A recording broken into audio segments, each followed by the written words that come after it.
So I just wanted to welcome everyone back for the afternoon session of today's Time to Grow programme, day 5. And we're going to start by inviting Daniela, who I think's just joined us, to,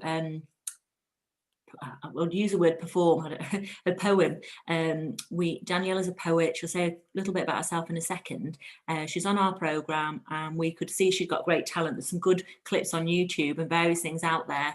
We've connected her to a couple of other sort of wider agencies that we hope are going to be helpful. And she's, you know, not backwards about being forwards in creating her own opportunities. So Daniela, do you want to read this poem for us? We've been talking about social value this morning, and I just thought, you know, when we met last time, hearing what everybody's doing and the inspiration in the room when we had our event at Red Bank House would be great sort of food for thought for Daniela to put together a little commissioned poem for us. So are you there, Daniela? And I'll pop it on speaker view.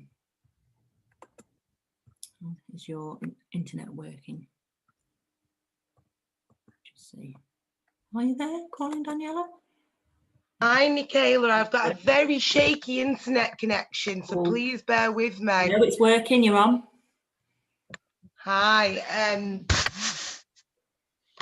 1 minute, Nickala. What I'm trying to do, you see, the poem's actually on the computer, so I wanted to try and log on the phone. Got you. Well, what we can do whilst you're getting your bits together, I was going to ask everybody in the chat to do something with me here and humour me with this. I've been on a few programs myself, looking lately at different ways to do things online, and I've seen a really nice little technique in using the chat to create a kind of collective poem. So I thought as a bit of a way to introduce who we've got here to the people that are on our panel, but also to think about the social value that we're creating, because we were just talking about that this morning. I'm going to put a statement in the chat, and I'm going to put the statement: women change makers are making the world a better place through. Now, don't type anything yet. When you see this, I just want you to have a think for a few minutes about what's the value or the impact that you're making. So in the chat here, I'm just putting the opening statement, and don't click and don't enter anything yet, because when we'll all click enter at the same time. So women change makers, making the world a better place through, and you will put, you know, think about your mission or what your overarching statement is. So just to give an example, from the point of view of Flourish, I'll put my statement is, you know, at Flourish, we're supporting women as a force for social change. Now, I've had months to think about that, to be fair, and I'm asking you just off the cuff, but I'm going to add my line in there, and then I would ask, don't do it yet, don't click enter yet, but in the chat box, if you're happy to take part and just put a sentence, doesn't matter if it's a sentence or two, type your thing in the chat, whatever it may be, and then when I say now, everybody will click enter and they'll all kind of trickle in, and it will create like a collective, I don't know, statement, poem, however it wants to be. And I just thought I would show you this as a technique because it's quite cool when it works. And so I just wonder whether everybody's got their thoughts. I love the idea, Nickala. I love the idea. Yeah, it works quite nicely. I was impressed when I saw it done. So I'm just going to give you another few seconds to put your thoughts down. You know, if you end up adding in after, that's fine too. It just gives you a feel for this is a little quick thing, and the ladies who've joined us on our panel will see who's here and what you're all up to. I think Danielle, yeah. So I'm going to say now, for anybody who's got their little box ready, whether you're all still thinking, if you click enter, or you can add in your bit. Don't be shy. There we go. They're trickling through. Look at that. So lovely.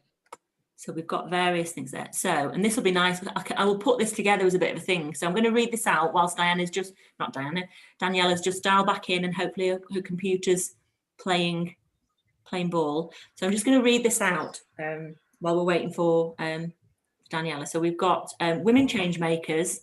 We should have put on the Time to Grow programme, are making the world a better place through supporting women as a force for social change, making women feel and look good, eating better to feel better for physical and mental health, allowing society, getting together without limits, building women's self-confidence through belief, creating platforms and to take up space,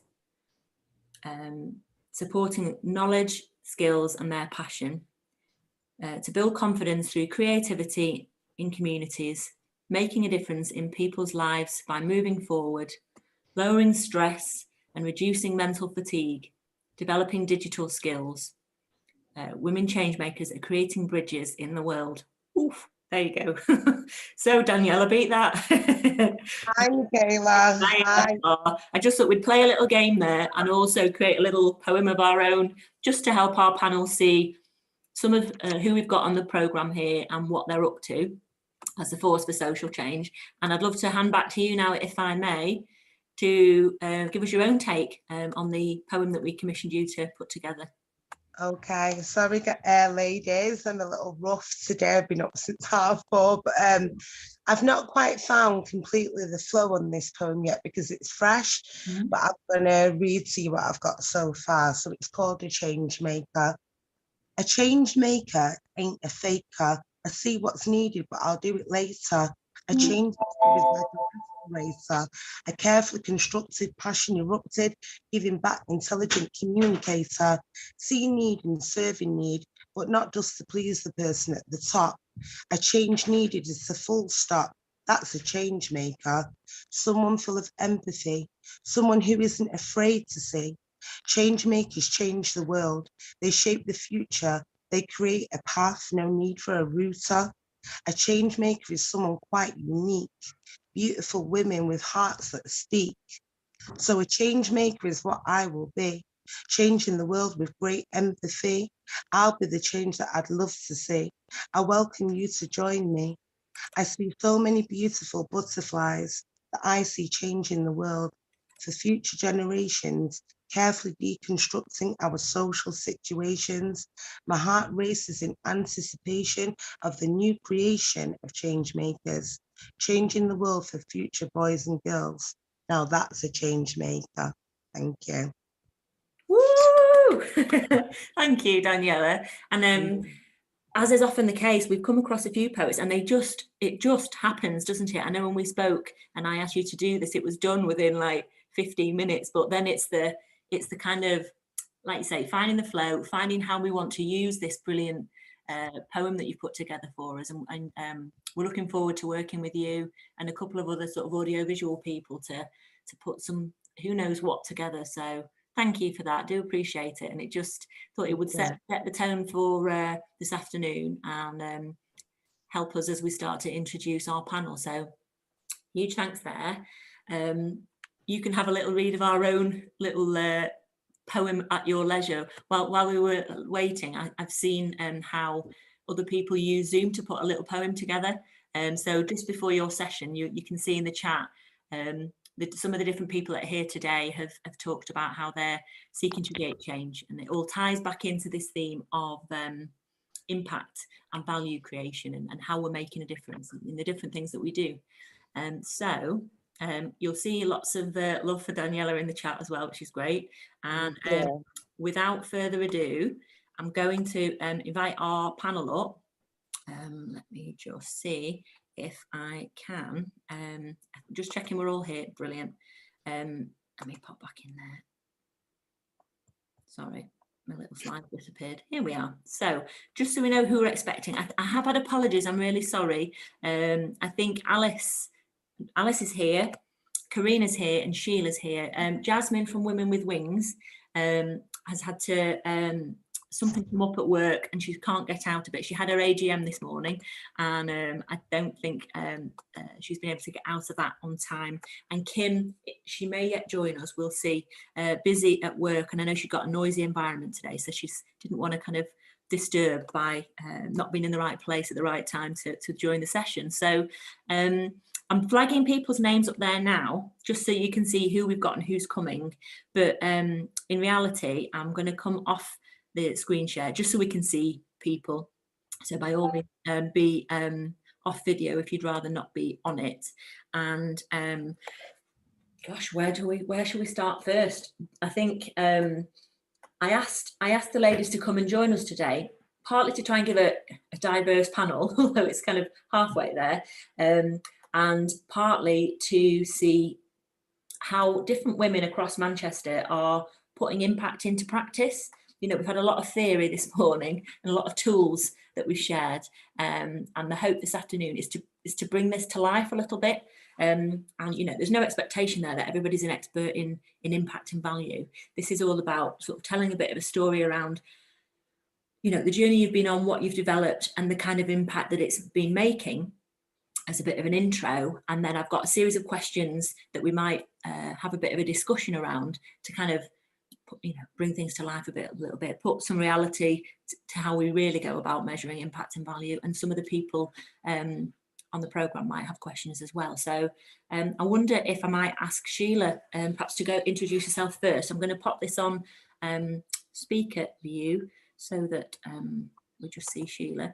But do you want to come and say a bit about yourself, Sheila? Some of the ladies may have met Sheila before. She joined us at our Social Enterprise Discovery Day right at the start of the programme, and we were just getting things going. So I thought it'd be nice to invite Sheila back, partly to see what's been happening, but also to bring this to life in North Manchester. So, hi everybody. Hi. Yeah. So last time I spoke to a lot of you, I'd been in Manchester a couple of months, you might remember. I started working at Yes Manchester, and was spending a lot of my time wondering what the hell I'd got myself into. Moving in the middle of a pandemic and taking over an organisation such as Yes at the time that I took it over. A massive amount has happened since that time. I am still living in Manchester though. That's probably the only thing that hasn't changed. Yes, it's a community enterprise, a community interest company, but it's a subsidiary of Northwards Housing Limited, which is what's known as an arm's length management organisation. It's effectively a sort of side company of Manchester City Council. However, it's going back into the City Council in about 6 weeks' time, actually. Oh God, 6-7 weeks' time, and couldn't therefore be our owner anymore.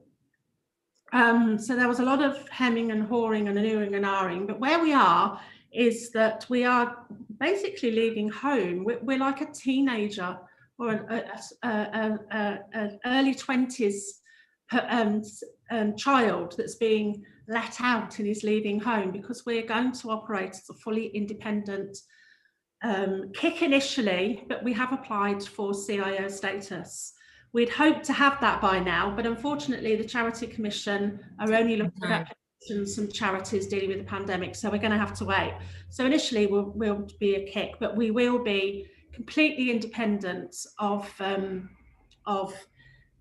Northwards and the City Council, and we're going to have to stand on our own 2 feet. That's meant that we've got to really think differently about what we're doing. Up until now, the organisations had the luxury of basically being given money, and if I'm really honest, not having to demonstrate or evidence very much in terms of what it was doing with that money. And as an independent organisation, we're going to have to find our own funding, and we're only going to get that funding and keep that funding if we can absolutely nail demonstrating and evidencing our impact. So in actual fact, I've had a series of meetings over the last week or two, bottoming out how we're going to do that. And we're going to do it by gathering data. data for me, and in my experience, is absolutely everything in terms of demonstrating impact, particularly if you are using it to apply for or evidence spending of external funding. We're building a website, or having a brand new website built, and also we're having a case management system built so that we can capture data about every single person that we interact with, and the difference that we make to their lives. Just wondering, Sheila. Oh, yeah, I was going to say we might come on to some of the kind of the hows and the what's happening shortly. So, is there anything you just wanted to sort of finally add around perhaps some of the areas of impact that you know that yes, Manchester has, just to give people a flavour for the sorts of things? Yeah, what I know that we do at the moment is, or before the pandemic, we did two things. We helped people get into new jobs, or whether if they were not working, or if they were what we call underemployed, so in very low paid or insecure work. If you can imagine surviving on minimum wage and a 0 hours contract, then you know what I'm talking about. And the other thing we do is in our 3 centres, we have a total of about 50 or over 50 internet-enabled computers that people can drop in to use. The idea is that they use them for apply for jobs. The reality is they use them for all sorts of things. But we do try to keep the focus on work and skills and training and volunteering and stuff like that. But to be honest, they do use them for Manchester applications, benefit applications, because it all contributes to their circumstances and being able to find a job. So watching their favourite YouTube vloggers then. But. Yeah, I've got to be honest, if we found somebody doing that, it would be tapping on the shoulder and being asked to leave, especially at the minute, because although we have this Monday opened our front doors to the general public again, we're only allowing 7 people in at a time. And we've only got half of the computers available that we would normally have. And one of our centres still isn't open because we haven't got the COVID screening in time. So that's happening next week. So yeah, right. We are open, but in a limited way. So yeah, YouTube videos are definitely out, unless you're me, of course, and you're hiding in a room on your own and no one knows what you're doing. Oh, well, it gives us a flavour of some of the areas of impact that you're having, and no doubt more will come out as we go on. Were there any other key bits you wanted to add before I perhaps invite Carina to talk a bit about beauty in the community? So the other key impact that we've had very recently is helping a bunch of people set up their own businesses, and providing loans and grants. Sorry, loans to some. No, say that again. Grants to some of them. Which was really, really good fun and really, really interesting to be a part of. But sadly, we've run out of money on that programme now. So we're going to be looking around for more money so we can do that again in North Manchester. Fantastic. Great. So that gives us a little bit of an overview from Sheila there. Carina, do you want to come on from something completely different and talk about your organisations? I guess you can put both about MEBA and about beauty in the community, because we talked this morning about, you know, everybody's creating social value of some kind, whether you're private business, public sector, voluntary community, and, you know, individuals running projects. So tell us a little bit more about your work and how you're creating an impact, and then we'll get into a bit of conversation about how we go about measuring impact. Yeah, no problem. So I'm Carina from Manchester International Beauty Academy, which we call MEBA for short. And I also have Beauty in the Community, which is a CIC, and I set that up last year. MEBA is a private limited company, so that's been going 6 years next month. And Beauty in the Community came about last year during the first lockdown, actually in June, and MEBA was shut. I felt helpless, and I am a teacher myself, so I've been teaching about like 15 years. So I've taught out in the communities, disadvantaged, neat learners. You know, I've had a real varied experience with that, and I felt like I wanted to reach out really and help. And I'm not that familiar with like the social enterprise side, but that will all come as I plod along. So it's set up in June. But because of the various lockdowns, personal care wasn't allowed. So we have like really struggled. And to be honest, I probably didn't realise how much sort of like red tape there is with the community side, with, you know, trying to help people. It's been a lot more difficult. But obviously COVID has played a part of that. But we do, with the community side, is all about wellbeing workshops and self-care sessions. So, you know, I guess the simple sort of messages, we help people look good and feel good. So it helps boost the mental health and well-being.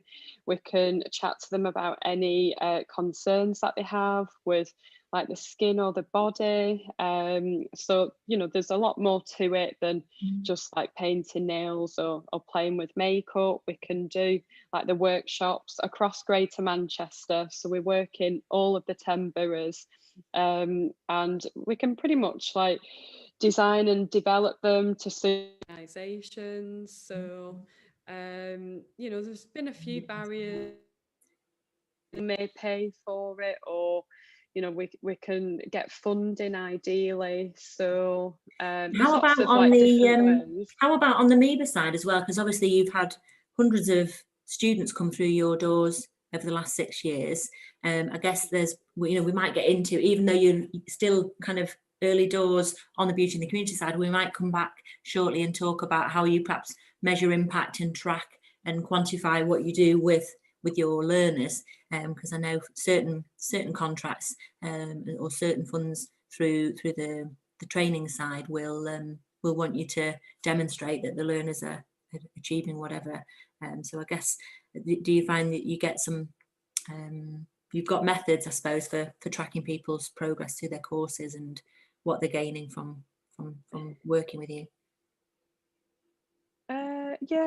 Yeah, probably not so much maybe with the training side, probably with like the community side, but it's like a survey at the end. We need to know like the destination and whether they're going to go on to self-employment or if they're going to progress onto courses. So like with the training side, we work with a lot of different companies, some of like the leading brands that take care of that sort of detail.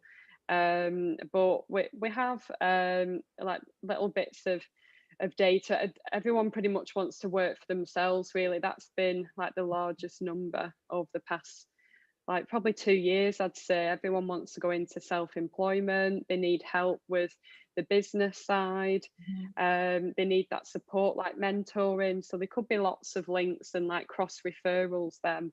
And then we can invite companies like yourselves in to like speak to the learners and support them around everything. It's brilliant. Well, it's giving people a flavour of what you're doing there, Carina. Thank you. We'll come back with some questions shortly. And I haven't mentioned this yet with people, but we are going to be announcing that we're going into a partnership with MEBA and Beauty in the community. We've already trialled an event there. Claire on the call, Claire Worthington and I trialled a session, a digital skills session last week, and we've got our upcoming series of those happening there.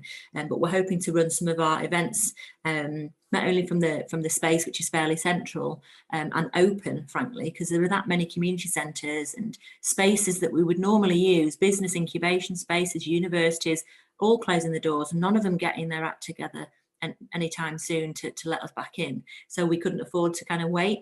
And we found that by being able to support MEBA and Beauty in the community, there's a kind of mutual benefit there from them hosting some of our events. And we will collaborate on some either events, conferences, or kind of pop-up spa or kind of holistic therapy and beauty and health and well-being events, because there's a tie-in there. So you heard it here first. I'll just sow that seed so that you don't get any surprises when on Twitter and on our website. Surely there'll be some information about all of that, and we're really looking forward to kind of how that evolves, but also how we can support what seems to be a great emerging new social enterprise that again is, you know, being started in spite of and in part as a result of the pandemic. So then, last but not least, Alice, do you want to come? We only saw you yesterday, so do you want to come and say a little bit about the work that you're doing from whichever angle? Because I know you're running your own social enterprise ReMade Wigan, but then you've also got experience from having worked in other social ventures and other support services. Yeah, I do. And first off, Daniela, that was an amazing poem. Really, really cool. Just inspiring. It really sort of gave me all the feels. It really did. Good. And if Sheila's saying she's the teenager leaving home, and Carina's doing this for years, that makes me the toddler, I think, of the group, taking my first steps. So yeah, I've started a CIC just before Christmas that's called ReMade Wigan, and that's a women's workshop where we upcycle furniture. It's just based in Wigan. It's one of nearly the only women's only space in Wigan, and I thought it's really, really important that women have a safe space. So we're not delivering direct support, we're providing like a stepping stone where women can sort of develop confidence and a sense of control over their lives through doing something with their hands. Because we all know, anybody who's a bit creative knows that if you get people around messing with a bit of clay or doing a bit of paint or something like that, the conversation starts to flow and you hear the stories and people feel, oh, I did that. Maybe I can do other things as well. And then it's about connecting people with services that are more appropriate. I have done stuff in the past with Women's Aid and different refugees and different kind of outreach work. So I've delivered the direct support work, but just felt I wanted to dial it back and have a more early intervention approach. Despite that being, I know that works. I've seen it work a million times, but early intervention projects don't get funded because it takes so much longer to see the impact. And the people funding, they're only in charge of the budgets for like a couple of years. They want that fast turnover so they can show I did that and go on to their promotion. Early intervention takes time, and it's a lot harder to kind of monitor and evaluate because you potentially have so many other people that you don't know about influencing that person's journey. And that's something I'm very conscious about. I think with social impact is not to end up double counting or taking kudos for somebody else's achievements, basically, because that doesn't really help anybody. When we're looking about, benefiting an individual's journey, it's making the most of whatever money there is and resources around, not just trying to hoard it all for yourself, which is probably why I'm never ever going to make any money and why I am a kick, and it's probably going to end up as a charity because there ain't no profit coming in my way ever. We'll help you at least get a decent income and pay your staff well, or volunteers. So I also work for a charity called The Brick here in Wigan, and I am their, God forbid, insight and evaluation analyst, which is an amazing title for somebody who literally has to add up on her fingers. Nothing goes on in my head. But I recently did a social impact, the social value practitioner pathway with Social Value UK.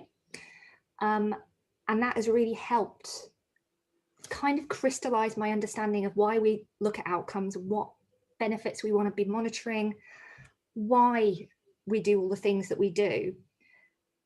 And it's not to do with funders going, you must have a certain percentage of outputs, you must have X, Y, and Z results. Because actually, what I'm finding is funders are stepping away from that. They are really looking for impact, which, as we probably know from whatever you've done this morning, is when you've got your outcomes, what would happen anyway? It's what's left over. What change have you made for that person? And doing the social value practitioner stuff has really, really helped, because at the moment with The Brick, I am being an utter pain in everybody's asses by going, have you asked people what makes a difference? Have you had that conversation? Let's not just assume that what's important for our funder 3 years ago, when we organised the outcomes framework, is still important. Is it still important for these guys here right now? And encouraging staff to have conversations like that and not being scared of what we hear is a big part of my job right now. And we are literally reorganising the way we manage our client record database CRM thing that we use Lamplight. So it's very good on detail, it's very good on outputs. It is not good on impact. And more, I'm asking people for the narrative of what's changed for that person. what brought them here, what did we help with, how did they help us, and what's the future, like where is their destination? And the fact that we want to be checking back and going like, did that work for you? That's really important. And those haven't been in our systems and processes. So on one hand, I've got this kind of, I know how I want to organize everything from the social value perspective, but I'm also starting up my own thing, and I recognize how difficult it can be to sort of put stuff in. So benefits and beneficiaries and impact monitoring and outcome measurements sound really, really complicated. And they're not necessarily. No, it can literally be, did you feel better after you came here today? What I'm going to do, Alice, because everything you've said really ties in with a lot of what we said this morning, and just to be, because some people might catch up on this particular workshop differently, I was just going to flash up what you were saying there is kind of, for anybody who's sort of picking this up afterwards, we've covered all sorts this morning, and absolutely there are different programs that you can go on, like the one you mentioned with Social Value UK, the SROI network have their own stuff. I've been on a number of these things and trained up under a few people, and then I've worked closely alongside a woman called Nikki Dickens here in the Northwest, who has been doing this stuff, you know, written more social value reports than most of us have had hot dinners. I'm pleased to say I've probably written about 10 social value reports for different people now. And absolutely, as you say, it's a case of keeping it simple, especially for the social, you know, lots of people can't afford to do that stuff, and they have to learn how to do it themselves, or what they can be doing. You realize this isn't an extra job. And what we were talking about this morning was helping people, as you described there, think about their sort of direct beneficiaries as who's coming through, and who's directly benefiting from what's going on. They're indirect beneficiaries, so who else is benefiting from the ripple effect and the difference that you're creating, and then the wider people, so that it might be wider local businesses, wider local organisations, particular sector specific organisations, or national organisations and strategic organisations that are linked to the work that you're doing.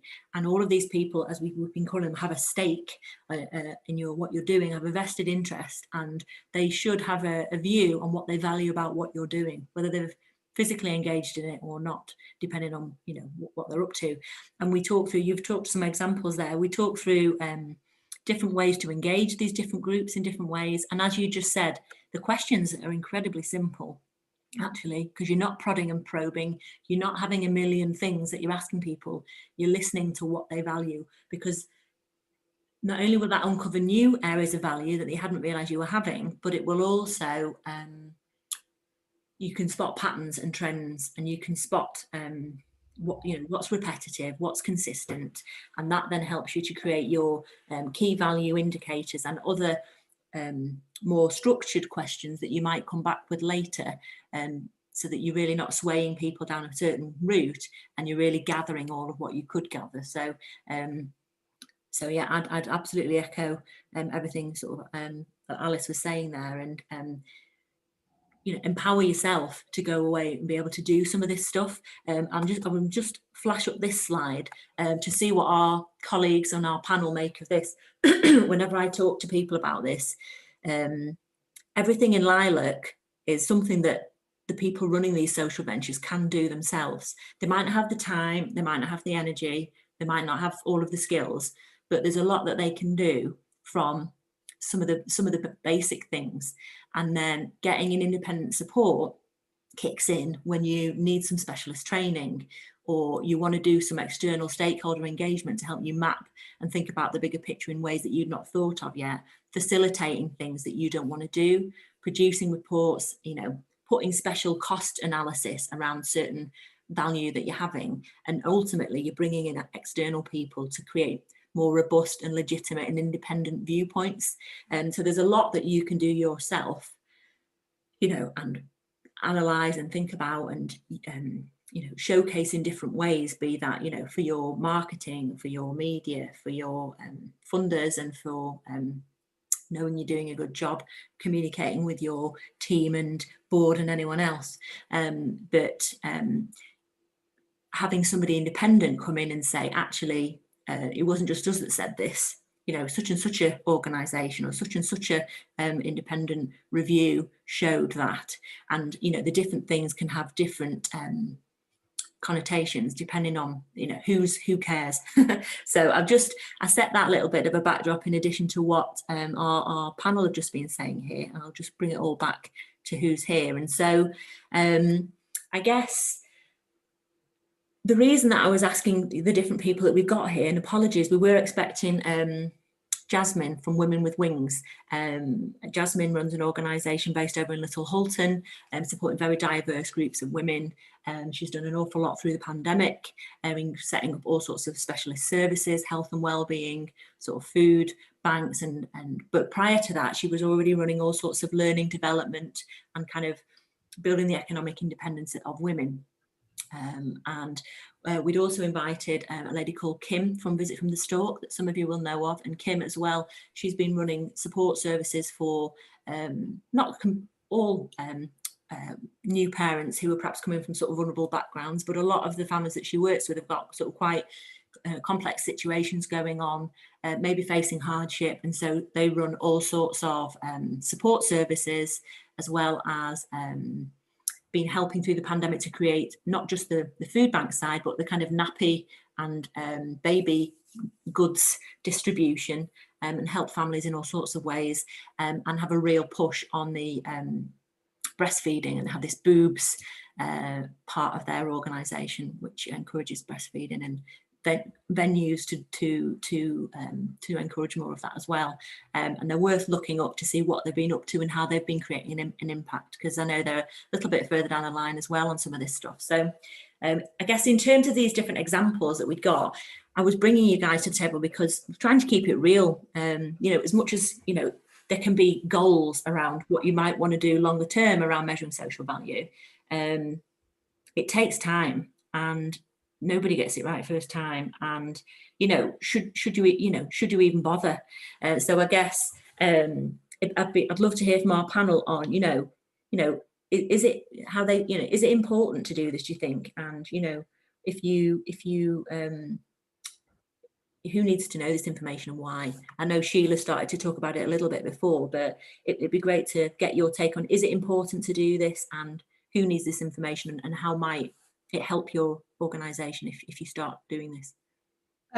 So I think there are a few reasons. Yes, it is important to do it, is the first answer. And I think there are a few reasons. One is actually, I think we all get a feel-good factor from the work that we do, but that's really becomes something that you can be really, really proud of, rather than it just being a feel-good factor, when you can almost feel and touch and taste the difference that you've made in your working day. I think that is a really good reason to do it. I think if, like me, you're a chief exec reporting to a voluntary board who don't get involved in the day-to-day work, or at least only on an occasional basis, it's important to do it so that they can get a really good sense of whether you're doing a good job or not, i.e. whether you're fulfilling the organisation's mission, vision and values. That's important.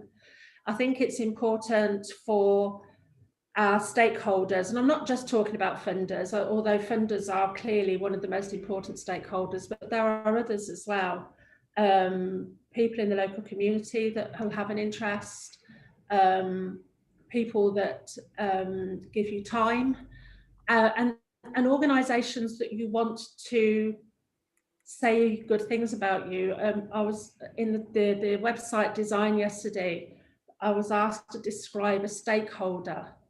So I said, okay, I'm going to use a really idealistic, lovely example that may never happen, but let's just say that our Mayor, Andy Burnham, the Greater Manchester Mayor, was going to give a speech on employability in Manchester, and he was going to give it in North Manchester, and he wanted an example of an organisation doing this work in North Manchester. The first thing that will happen is that he will ask a researcher to find such an organisation. So they'll do a web search hopefully Yes Manchester comes up at the top of that list, and hopefully they're going to go onto that website and find information about the value that we're creating. And what we find then is there's a couple of sentences in his speech about how wonderful we are, and we've got a whole new load of people heard of us who hadn't heard about us before, who might want to help or work with us in some way. You've got to have the information on the value you're creating to put it on your website in the first place for that situation arise. I'm now hoping that happens, because we actually developed a whole part of our website around the idea that might happen. So it's really important. So yeah, and funders need to know that you're spending their money appropriately. I do agree with Alice that outputs aren't the answer, but outcomes are. You have to be able to, I think, if that's what's in your funding agreement, you have to be able to demonstrate that you've achieved those outcomes, and you need to know what the difference those outcomes have made to individuals. So as well as the data, you need the case studies and the statements and about the impact that the organisation's made. So there's loads of reasons why it's important, and there's loads of ways of doing it. Yeah, well, we might come back to kind of what we do in reality and why it might be a challenge to do this sometimes. But just off of the back of what Sheila was saying there, and not to plug my own work again, but to put something into context, I don't know if you can all see this. So my recent social value report that I've done with an organisation is called Brain Health Breakthrough. It's a basic one. We were just doing various things, but just to build on what Sheila was saying there, with some simple methods and with, you know, just a handful of days of somebody's time, or, you know, just over a couple of, you know, maybe 6 months or so. Coren here, who runs Brain Health Breakthrough, has only been going, a couple of years. They've formed as a kick sort of just within the last sort of 12 months, but they've been busy bees for a couple of years. And I was able to go back with a fine tooth comb through various things that they'd already done, and basically come up with a whole bunch of stuff. So we basically looked through, you know, we recognised that we're over 100 people now who've benefited from her services. There were a whole range of forms that I was able to go through and suss certain things out. There were case notes from how she'd worked with people, you know, confidentially, so no names sort of looked at, but looking at what progress or what journeys people have been on. And so it meant that I only really needed to do about 6 one-to-one interviews with a range of people, and a load of analysis on what she'd already got to come up with this stuff. So, you know, we were able to sort of summarize in terms of what Sheila's talking about. You know, they've run 24 support programs and events in the last 18 months or so. And in analysing some of that, you know, it tells you what they're up to here. But, you know, sometimes you don't realise what you're doing yourself. And some of this came as a kind of, not a shock to her, but kind of reassurance. You know, 44% of the beneficiaries, you know, are living with traumatic brain injury. 31% are carers. 14 have had COVID and are living with ongoing effects. 63 of the, you know, so 63% report to having additional health needs, and you know, we were able to put a little bit about diversity breakdown there, and it helps set her apart from some of the other people that she's working with, to show that she really is working with those in most need. And that is something that funders are having to be very clear on, because, you know, funds get more competitive. I was just highlighting this here because we were talking about putting value on things earlier and saying you don't always have to have the data yourself. And we were talking about, where do you get reports from, to evidence-based what's going on. And so it was just to pick up on, you know, in Karen's case, you know, we went back and we were looking at Headway, which is a National Brain Injury Association. They've got oodles of reports. We were able to just lift, you know, what the admissions to hospital are, you know, what's the significance of the problem. And, you know, it gives you a beautiful snapshot there of, why is this important? You know, when you're in your elevator pitch, we've been talking about quite a lot recently, you know, if there are, you know, over 348,000 UK admissions to hospital with this, and you know, somebody's being admitted with brain injury every 90 seconds, that's a major issue and something that needs supporting. And likewise, on the carers side of her work, just across here, you know, in looking at Carers UK's so in national agencies reports and what they've been looking at, you know, they were talking about how 1.2 million carers are living below the poverty line, and you know, cost of carers leaving paid work have been estimated to be 1.3 billion a year. Even if you're just a one-man band, or you know, a small team, or you've only got 10 grand out of awards for all to trial something out, by putting out these sorts of stats to show we're part of a bigger movement here, we're part of the change that's trying to be created in this sector, and we understand it, we understand the significance, and you need to be paying attention to what we're doing because we're addressing this, we're making a difference here. It just helps you, I guess, get a bit of leverage and raise your game. And then beneath all of that, you can then start to talk about what what you're doing. So the last little bit here, and I'll come back to Carina, was just around here, where you were talking about then understanding your own stuff and what you need to, what you're trying to work out. By talking to people and listening to what they say, you then start to cluster their responses in different types of impact.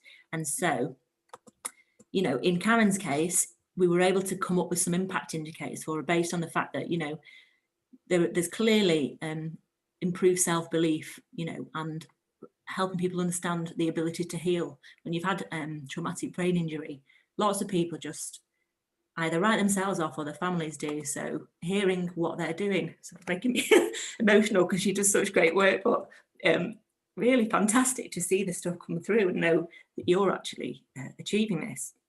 Well, I thought it was for Karen, having worked with her for a few years. Then you've got people who are clearly increasing their capacity in terms of being able to manage their stress and how to positively reframe experiences.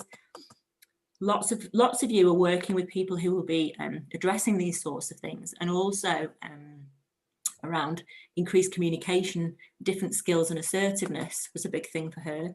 And then you've got stuff around helping people better manage, their mental health and self-care. Some of these look similar, but they're actually quite different in terms of what the value is and what the value is that's created. So, for some people, this is overkill when they're first getting started, but I'm just wanting to show you that through a few interviews and looking at, 30 to 100 surveys or case notes or whatever, you can come up with some quite quality data that is unique to you, that nobody else has, and then that can become a value in itself.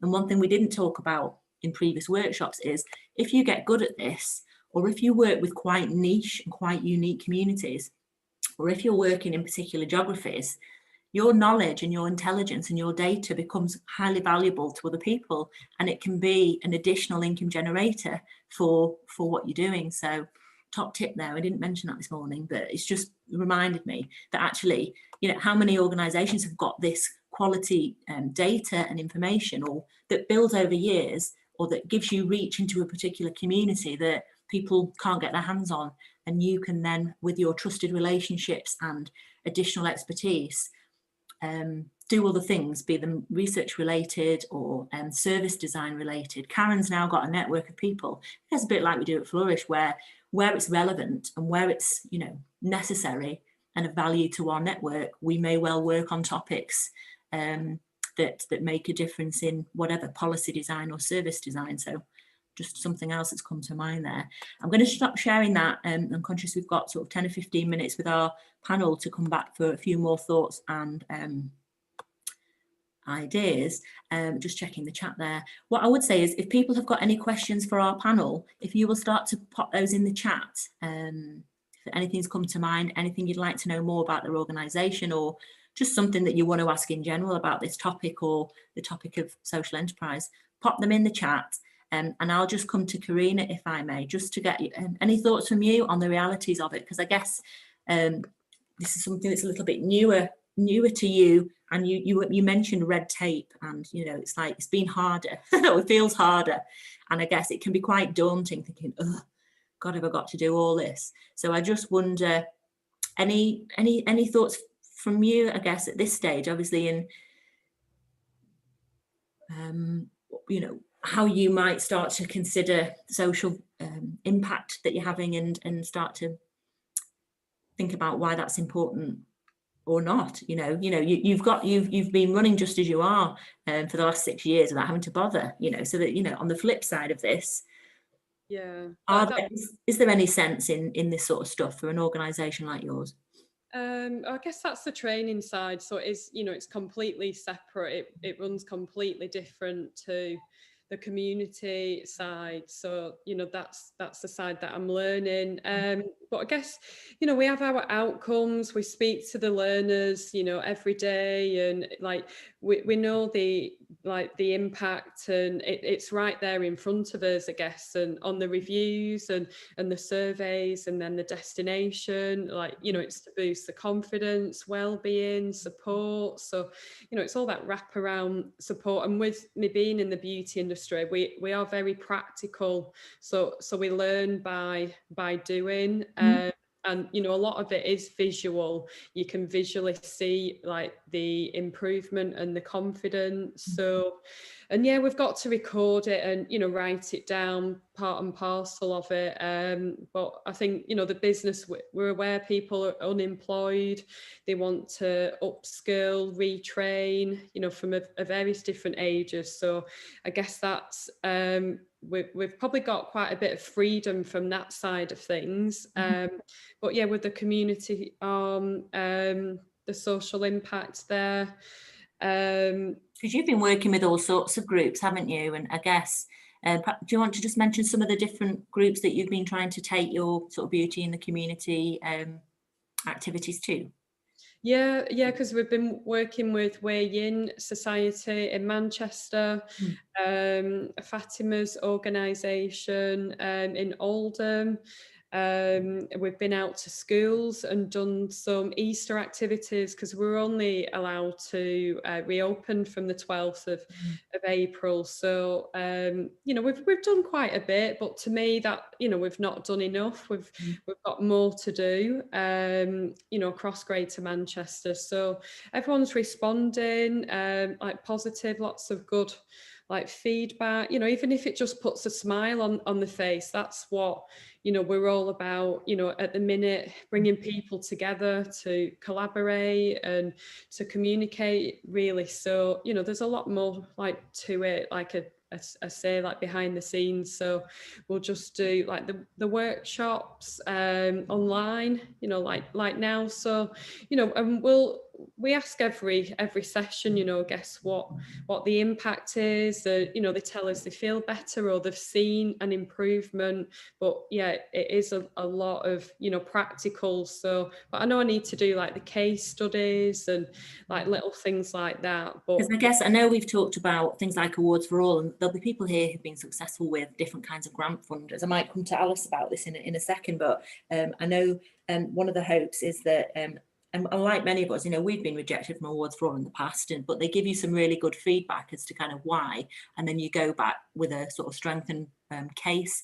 And I just wonder whether, strengthening your case around, I know it's been hard through COVID, but now things are moving forward. Within a couple of months, there'll be quite a lot of activity that's potentially, happening, and, whether that that impact and those case studies and the testimonials of who's been involved, and asking people a bit more about, you can go out and measure social impact, you can go out and ask them what they value, but it also creates a really good win-win situation where, in addition to the questions about how have you benefited, what do you value about what we do, you can ask them, and what do you need, and what should we be doing differently, and what do you need more of? And I guess have you thoughts in mind, or have you done much exploratory work yet with the community to? Yeah, I guess I know it's coming. My main focus is on the doing, really, on all the practical, getting it up and off the ground. But I know for the bids, they will be asking, because we have had a lot of rejection. But as the company approaches 12 months next month, we'll be able to apply for a lot more, because the rejection it's not a priority. It was all COVID related. So it'd be great to go back and say, this organisation or this person has said, it's a priority for them. So I guess that will help. And absolutely, you make a good point there, that even if you're coming up against against funders or commissioners or different kinds of investors who kind of bat you off. Actually, if you can build your case from the ground upwards and say, you know, we've got a network of 100 or 500 or 1,000 or whoever it is, people, organisations who they're accessing this, they're wanting to see this, they're telling us this.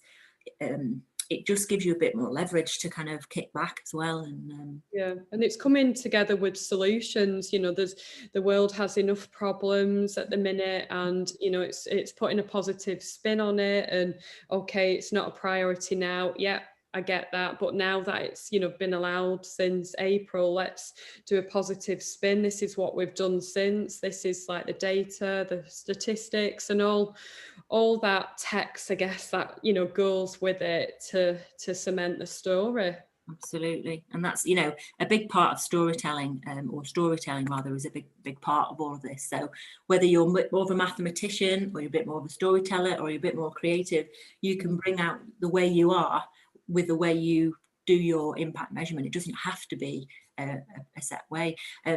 Alice, with those sort of things in mind, I guess, in terms of, because you I know you've done various pitches, or you've what's the word, you know, you've applied for funds as yourself through other organisations. I just wonder, you know, any tips or advice for the group around how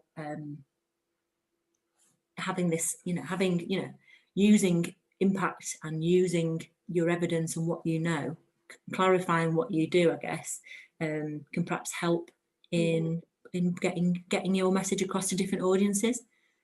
It is very much about making people who don't know what you do and don't know who you're working with feel in their heart that they need to fund you. And it is, I suppose it is, you do have to pull on people's heartstrings, you know, those, because, so from a social work background and from a social care background, you kind of get used, sounds awful, but you get comfortable with these people's hardships and horrible stories and terrifying ordeals, and you go like, that's, everybody knows that we'll go through that, right? But they don't know the impact of domestic abuse. They don't know the impact of poverty day on day. They don't know that grind. And you as an advocate for those people need to be able to tell that story. And to be honest, that's what funders are telling me, that they're going, tell us the story. They're less fussed about, probably their finance people, they're like, let me see the financial forecast, let me make sure she's not going to run off to Spain and have a lovely holiday with our money. But the people making the bigger decisions of going like, are you a valuable organisation that we want to put some backing behind? They want to hear the why and who stories, that narrative and that journey, and how much impact is being made to that individual. And if that individual is representative of a vast majority, which inevitably it is. I think with any outcome sort of or evaluation, it's important to see it as integral, not seeing it as a thing you do at the end.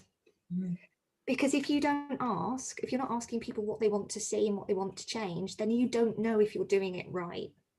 And this is the thing about, particularly around social care organisations, is what our outcome we think is a good idea may have unintended negative outcomes to people that we're not aware of. So one case in point I'll tell you about from the Brick is we deliver the A Bed Every Night programme here in Wigan, which is Andy Burnham's amazing idea of let's bring everybody in. And part of COVID was bringing people in from all these different night shelters into effectively hotel accommodation, which sounds great, doesn't it? Everyone's relieved from these scuzzy night shelters, which are often inappropriate, often quite chaotic, often quite dangerous, into these hotel environments. And I thought, sounds great, sounds lovely, much more civilized. They get food, they get all their cleaning done, all that sort of stuff. Somebody said to me, I really miss the old night shelter.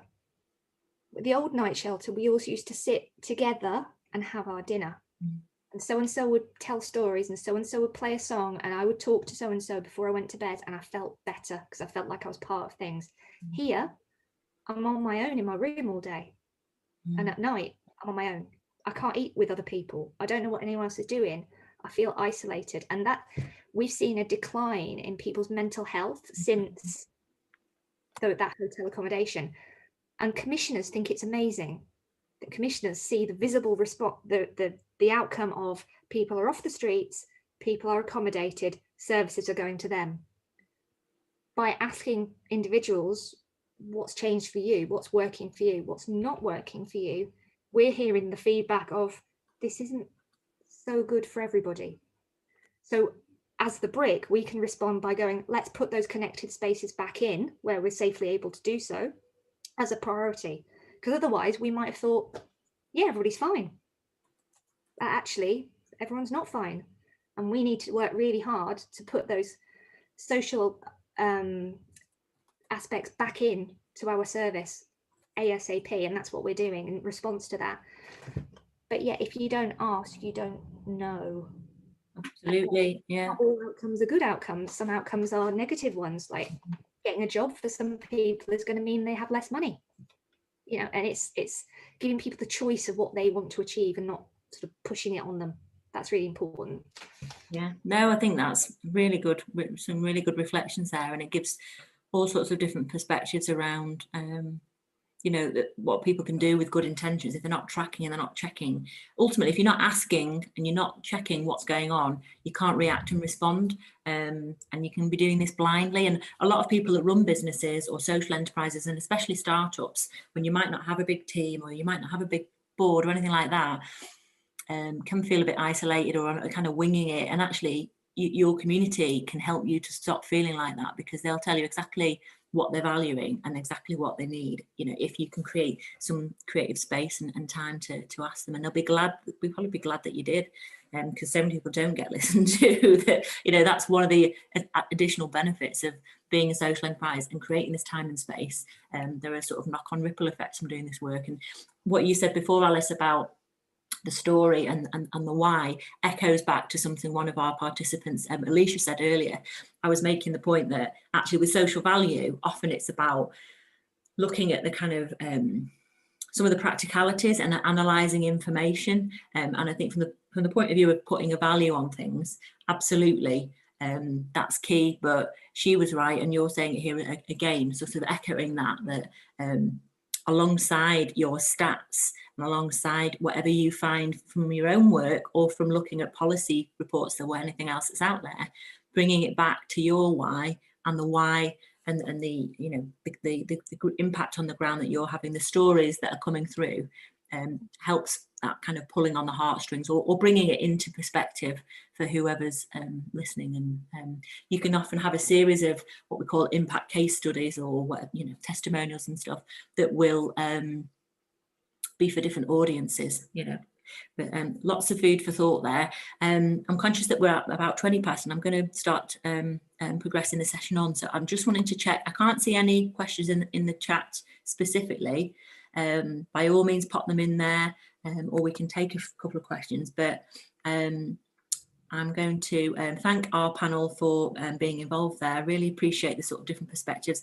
Hopefully it's been of interest to see different social enterprises running in different ways and show you a handful of others that are operating locally as well.